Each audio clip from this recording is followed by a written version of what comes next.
এই যে নকশাটা দেখছো না, এটা আমরা ভুল করে অন্য কারোর ভেন্যু থেকে করে ফেলি। হ্যাঁ, আমার ব্রাইড আমাকে ভুল করে অন্য ভেন্যুর অ্যাড্রেস দিয়ে ফেলে। এই ভেন্যুতে গিয়ে আমরা এখানে 30 মিনিট ওয়েট করি ব্রাইডের জন্য। বসে আমরা আইসক্রিম খেয়েছি, গল্প করেছি। পরে আমরা জানতে পারি যে আমরা যেই ভেন্যুতে ওয়েট করছি আসলে সেই ভেন্যুটা আমার ব্রাইডের নয়। সেখান থেকে আমার ব্রাইডের লোকেশন খুব একটা বেশি দূরে ছিল না। আমি যে তখন ম্যাপ দেখে যাব, বাট ম্যাপে দেখাচ্ছে ভুলভাল রাস্তা।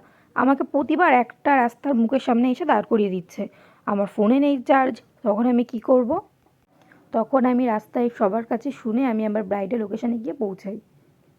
ফোন চার্জে বসিয়ে ভিডিও ক্লিপস নিতে থাকি আর ব্রাইডকে তখন আমি রেডি করি। তোমরা যারা যারা তোমাদের স্পেশাল ডেতে আমাকে বুক করেছো আর যারা যারা ভাবছো যে তোমাদের স্পেশাল ডেতে আমাকে বুক করবে, তারা প্লিজ ভেন্যুর প্রপার অ্যাড্রেসটা আমাদেরকে দেবে। এই ছোট ভুলের জন্য না, পরে যদি আমার থার্ড ব্রাইড থাকতো তাহলে জানি না তাকে আমি টাইম মতন কীভাবে রেডি করতাম। বাট ওখানে গিয়ে দেখি আর এক প্রবলেম, ওখানে মেকআপ রুমটা ছিল না। ব্রাইড যেখানে বসবে ওখানে আমাকে বাধ্য হয়ে সাজাতে হলো, তাও টাইমের মধ্যে। কারণ যদি গেস্টরা চলে আসে তো গেস্টরা এসে দেখবে যে ব্রাইড রেডি হচ্ছে। দেখো তোমরা আমি কোথায় সাজাচ্ছি দিদিকে।